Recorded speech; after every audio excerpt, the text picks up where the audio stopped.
welcome back to my channel Rizna Terika Rizna. So everybody, di video kali ini itu saya show my face in front of camera karena ada sesuatu hal yang saya mau explain itu berkaitan dengan pendaftaran S2 di IPB tentunya. So everybody, untuk mengenai pendaftaran kali ini itu yang saya akan bahas adalah hal-hal yang berkaitan dengan pertanyaan-pertanyaan yang pernah ditanyakan oleh everybody sekalian yang ada di kanal YouTube saya. Ada beberapa pertanyaan, tapi saya rasa pertanyaannya itu mirip-mirip saja. Maka dari itu di sini saya membuat hanya mengambil garis besar dari pertanyaan itu, maka saya akan menjelaskannya. Lagi-lagi saya menjelaskan di sini itu berdasarkan pengalaman yang pernah saya alami atau yang pernah saya lewati ya. Di mana di waktu lalu juga saya pernah melakukan aktivitas tes untuk master di IPB. So kali ini juga saya bercerita kepada Anda sekalian, share sesuatu berita kepada Anda sekalian itu berdasarkan pengalaman saya. Kenapa? Karena di sini saya itu bukanlah admin dari penerimaan master ini, maka dari itu saya hanya bercerita tentang pengalaman saya di waktu lalu. Karena jika saya menceritakan seolah-olah ini real, I'm not admin. Saya bukan adminnya, jadi saya hanya akan memberikan kalian gambaran-gambaran yang berhubungan dengan pengalaman-pengalaman yang pernah saya alami di waktu lalu. Saya pribadi di luar sedang hujan, so abaikan saja. Di sini saya berusaha untuk membuat video sebaik mungkin dengan suara sepower mungkin. Oke, kembali lagi ke pertanyaan tadi. Jadi pertanyaan kawan-kawan di kanal YouTube saya itu kurang lebih saya merangkum ada dua ya, kalau di sini. Yang pertama itu yang menandatangani surat jaminan itu orang tua atau atasan kita, begitu pertanyaan. Sebenarnya dengan pertanyaan ini saya kurang memahaminya seperti apa, tetapi di sini saya akan coba ya memahaminya. Jadi untuk pertanyaan ini yang dimaksud di sini, mungkin aku sebenarnya di sini dapat ambigu. Ada keambiguan yang saya pahami di sini. Oke, mudah-mudahan apa yang saya jelaskan ini bisa menjawab ya dari pertanyaan yang saudara atau everybody di luar sana maksud. So, pertanyaannya orang tua atau atasan kita. Saya menangkap di sini bahwasanya seseorang yang bertanya ini merupakan orang yang sudah bekerja, makanya ia memiliki atasan. Seperti itu, yang bertanya atasan seperti itu. Atau di sini ia mendapat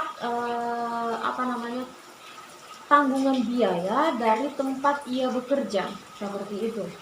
Jadi saya di sini agak mengabaikan orang tanya, karena bisa saja kan kita untuk anak-anak yang jenjang S2 ini merupakan orang-orang yang memang sebenarnya sudah mandiri secara individu. Pada umumnya orang-orang yang melanjutkan studi S2 adalah orang-orang yang biasanya sudah mampu membiayai dirinya sendiri, seperti itu.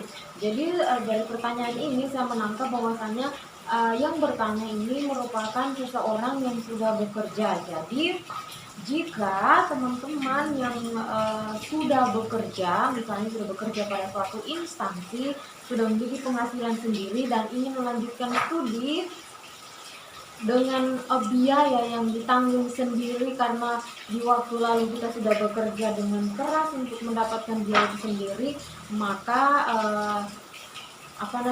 surat jaminan biaya itu ditandatangani oleh kita sendiri. Karena kan ada beberapa yang lanjut S2 itu adalah CPNS atau PNS maksud saya, itu mereka pastinya menanggung dirinya sendiri ya, dan biaya dirinya sendiri jika itu menggunakan biaya untuk dirinya sendiri, menggunakan biaya dari dirinya sendiri. Jadi saya menangkapnya seperti itu kurang lebih. Kemudian jika misalnya Bagi pribadi sekalian yang bekerja pada suatu instansi dan mendapat biaya untuk melanjutkan studi dari instansi tersebut, maksudnya di sini adalah bantuan di luar Anda sebagai pekerja di instansi tersebut, maka berarti ini saya tidak pasti ya. Saya berpendapat bahwasannya cara yang menandatangani biaya di situ berarti pihak instansi yang bersedia menanggulangi biaya kita dalam melanjutkan studi seperti itu ya. Mungkin rule-nya itu seperti kita menerima beasiswa kayaknya seperti itu. Oke, but I'm not sure about that. So, kita melangkah ke pertanyaan kedua. Oh, tadi pertanyaannya belum kelar ya. Ada tadi pertanyaannya itu orang tua atau atasan seperti itu.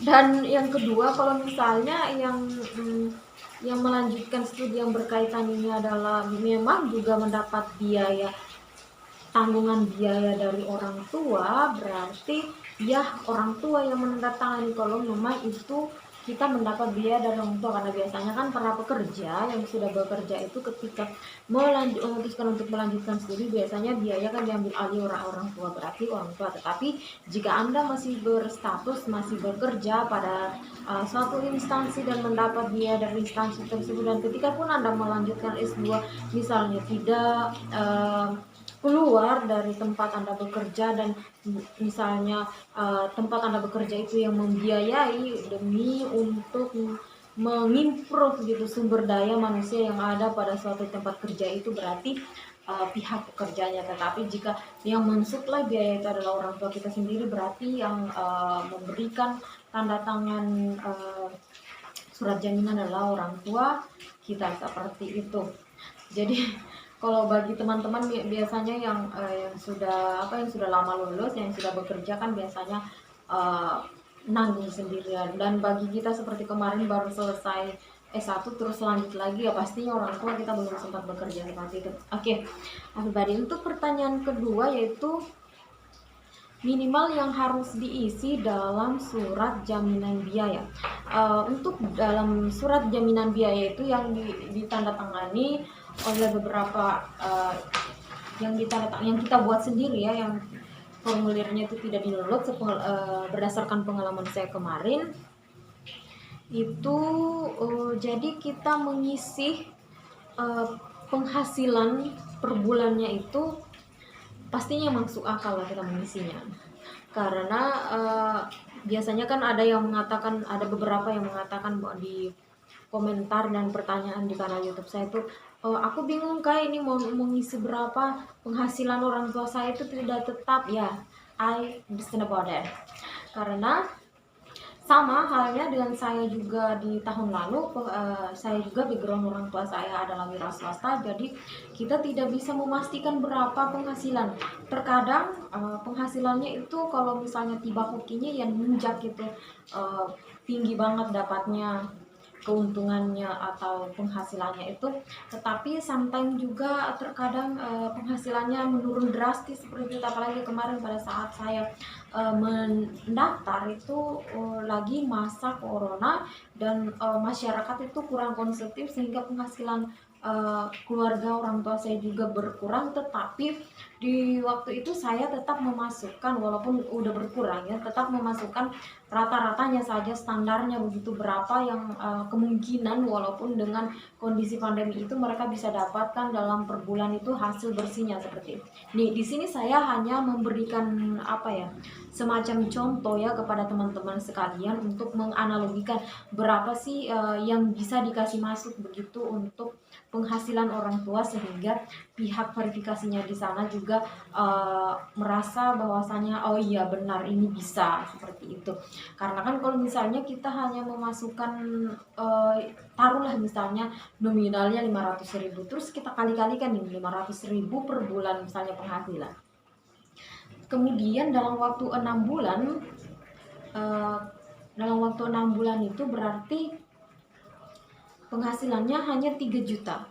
Dan itu kalau kita pikir untuk pembayaran SPP S2 itu sekitar kurang lebih 9 juta, ditambah uang bulanan misalnya taruhlah 1 juta 1 bulan, berarti itu sudah menghabiskan biaya sekitar 15 juta, sementara yang penghasilan sang penanggung jawab atas biaya pendidikan kita itu hanya 500 ribu.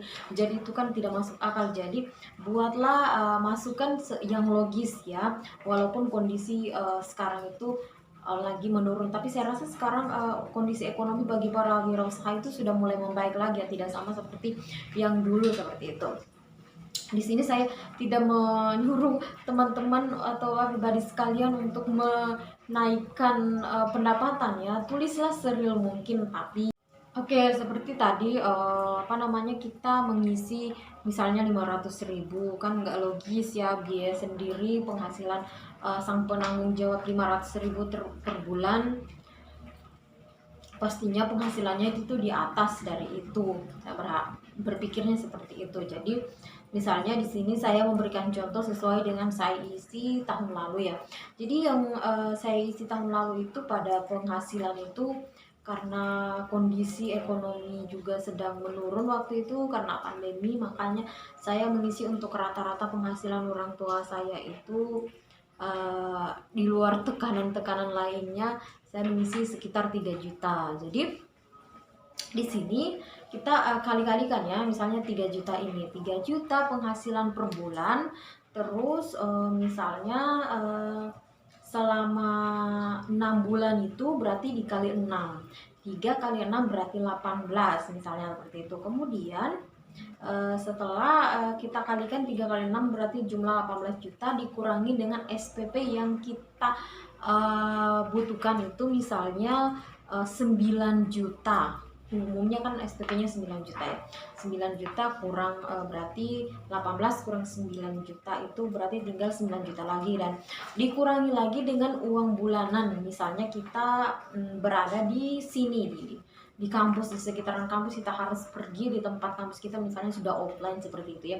Misalnya taruhlah 1 bulan itu 1 juta dengan kos atau uang makan lah seperti itu, dan uang-uang lainnya, kebutuhan lainnya. Jadi di situ ini standar aja ya. Misalnya yang saya saya rumuskan ini standar untuk penggunaan orang-orang yang tingkat keborosannya itu sedikit sekali. Kalau misalnya orang-orang yang tingkat keborosannya tinggi dan memiliki ekonomi yang lumayan tinggi, ya pastinya akan lebih dari itu pengeluarannya, karena gaya hidupnya juga pasti berbeda dengan kita-kita yang standar ini. Oke, misalnya saya taruhlah seperti itu, 1 juta per bulan itu kali 6 berarti 6 juta. Jadi tadi kan sisanya masih ada 9 ya, berarti ada tinggal 3 juta lagi seperti itu. Jadi untuk mengcover ini berarti keluarga bisa masih punya sekitar 3 juta lagi. Jadi agak masuk akal gitu untuk penghasilan seperti itu. Jadi kita menulis penghasilan di sana sesuatu yang masuk akal, atau sesuatu yang kalau bagi kita yang background keluarganya adalah para wirausaha, walaupun penghasilan itu tidak menetap, tapi kita membuat rata yang misalnya walaupun bulan ini misalnya agak menurun, tapi bulan depan kan biasanya akan naik seperti itu. Jadi kita rata-ratakanlah penghasilannya. Jangan juga ngarang-ngarangnya, jangan juga misalnya penghasilan di bawah dari itu tapi kita ingin meninggi-ninggikan, jangan. Isilah dengan sejujur-jujurnya seperti itu. Oke, ini untuk bagi teman-teman yang memiliki latar belakang keluarga yang penghasilannya tidak menetap ya. Kemudian yang kedua itu bagi teman-teman yang misalnya latar belakang keluarganya itu penghasilannya misalnya dari pegawai negeri. Umumnya mereka itu kan punya penghasilan yang tetap ya setiap bulannya. Jadi ya tinggal isi aja penghasilan tetap tiap bulannya, terus disertakan dengan slip. Ataupun bagi teman-teman yang memiliki orang tua misalnya background keluarga atau penanggung jawab dari pembiayaan ini adalah pekerja di satu instansi swasta misalnya, di sana juga mereka punya ini penetapan gaji. Jadi mereka punya ketetapan gaji setiap bulannya itu, jadi juga di sana bisa diisi. Dan di sini di surat jaminan biaya ini ada beberapa catatan yang harus diperhatikan. Yang pertama, Jika penjamin adalah perorangan, maka wajib melampirkan keterangan penghasilan dari pihak yang berwenang. Kemudian, jika penjamin adalah instansi swasta, maka wajib melampirkan akta pendirian perusahaan seperti itu. Jadi ada itu yang perlu diperhatikan kalau misalnya kita penanggung jawab studinya kita itu adalah dari orang-orang yang bekerja pada perusahaan swasta seperti itu.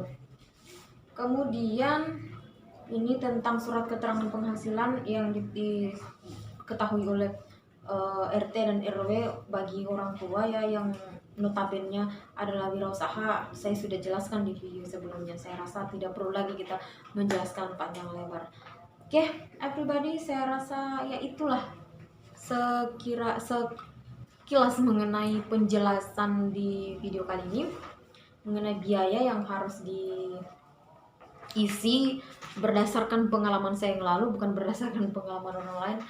Dan mengenai ketetapan baru, mungkin saja ada ketetapan baru, saya tidak tahu karena untuk saat ini saya tidak upgrade lagi.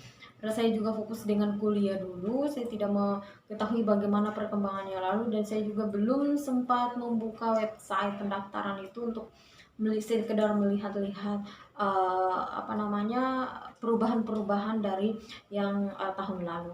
So silakan saja cek di websitenya. Bagi teman-teman yang sudah bertanya ini, saya yakin sudah melakukan beberapa tahap pendaftarannya, makanya mereka bisa membuka atau melihat ini tentang surat jaminan biaya.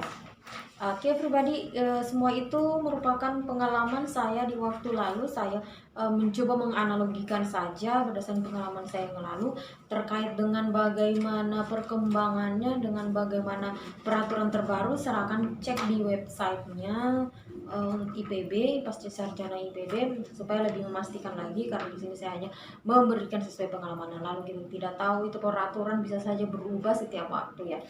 Oh ya, everybody, ada sedikit tambahan. Ini semua yang saya jelaskan ini berkaitan dengan pembiayaan secara pribadi ya. Kalau pembiayaan dari beasiswa itu saya tidak tahu pasti, walaupun saya juga sering mendengar dari teman-teman yang mendapatkan beasiswa, saya tidak tidak sure gitu untuk menjelaskan di sini, kecuali mungkin kepada orangnya langsung yang mendapat beasiswa tersebut.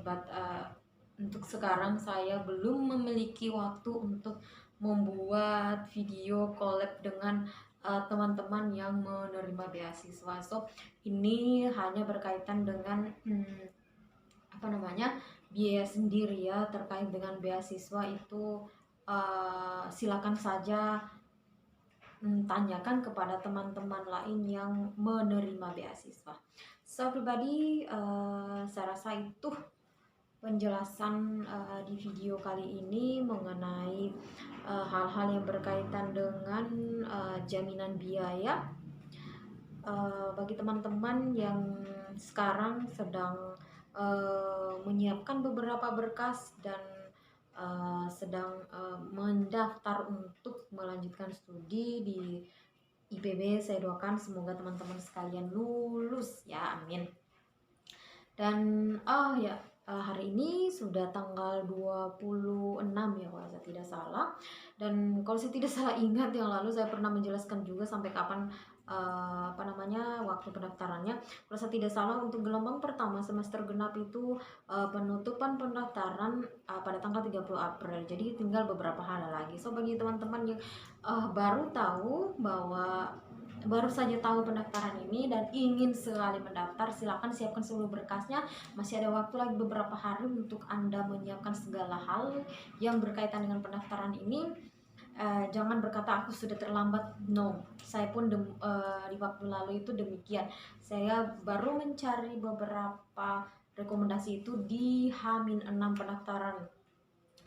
Kemudian saya berusaha mencari mendaftar, melakukan pembayaran pendaftaran dan sebagainya itu kalau saya tidak salah di H-4 juga. So don't worry, tetap berusaha ya. So everybody, itulah saya rasa cukup sekian ya. Thanks because you have watched my video. Meet again in the next video and bye bye.